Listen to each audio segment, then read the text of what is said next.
আসসালামু আলাইকুম সম্মানিত দর্শক এমএসএ বাংলা নিউজ জোনে আপনাদের সবাইকে জানাই স্বাগত। শুরুতেই শুনুন আজকের প্রধান শিরোনামসমূহ।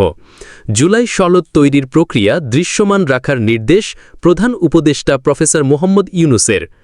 কথাবার্তা পরিষ্কার, নির্বাচনে নৌকা প্রতীক থাকবে না। বিএনপিতে ১ কোটি নতুন সদস্য নেওয়ার ঘোষণা। নতুন বাংলাদেশ গঠনের সুযোগ নষ্ট করা যাবে না বললেন মির্জা ফখরুল। এতক্ষণ শুনছিলেন সংক্ষিপ্ত শিরোনাম, এখন বিস্তারিত খবর। জুলাই সনদ প্রসঙ্গে জুলাই সনদ তৈরির প্রক্রিয়াটি স্বচ্ছ ও সবার সামনে দৃশ্যমান রাখার নির্দেশ দিয়েছেন জাতীয় ঐকমত্য কমিশনের প্রধান উপদেষ্টা প্রফেসর মোহাম্মদ ইউনূস। আজ বৃহস্পতিবার রাষ্ট্রীয় অতিথি ভবন যমুনায় অনুষ্ঠিত এক বৈঠকে তিনি এ নির্দেশনা দেন।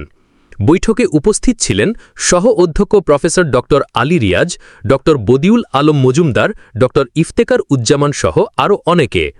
প্রধান উপদেষ্টা বলেন, প্রতিটি বৈঠক সরাসরি সম্প্রচার হচ্ছে, মানুষ দেখছে। বিশ্বব্যাপী এই উদ্যোগ প্রশংসিত হয়েছে। এই ঐতিহাসিক প্রক্রিয়াটি যেন স্বচ্ছভাবে এবং দৃশ্যমান থেকে সম্পন্ন হয়, সেটাই আমাদের লক্ষ্য। কমিশন জানায়, প্রথম পর্যায়ে ৮টি বিষয়ে রাজনৈতিক দলগুলোর মধ্যে ঐক্যমত হয়েছে। আরও ৭টি বিষয়ে আলোচনা চলছে। নৌকা প্রতীক নিয়ে বক্তব্য।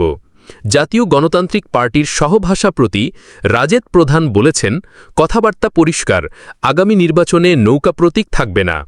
আওয়ামী লীগ রাজনৈতিক কর্মকাণ্ড চালানোর অধিকার হারিয়েছে।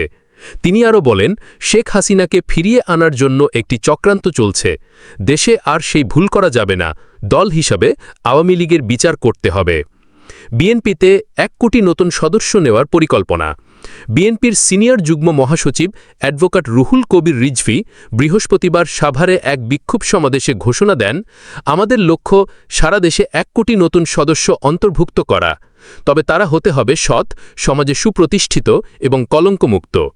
তিনি বলেন, একটি পরিবারে যদি কোনো সদস্য দুষ্কৃতিকারী হয়, তাহলে সেই পরিবারের দায়িত্ব হচ্ছে তাকে শাস্তি দেওয়া।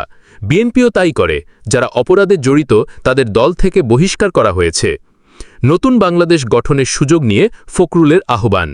ঢাকা বিশ্ববিদ্যালয় টিএসসি অডিটোরিয়ামে আয়োজিত সভায় বিএনপির মহাসচিব মির্জা ফখরুল ইসলাম আলমগীর বলেন, নতুন বাংলাদেশ গঠনের সুযোগ যেন কোনোভাবে নষ্ট না হয়।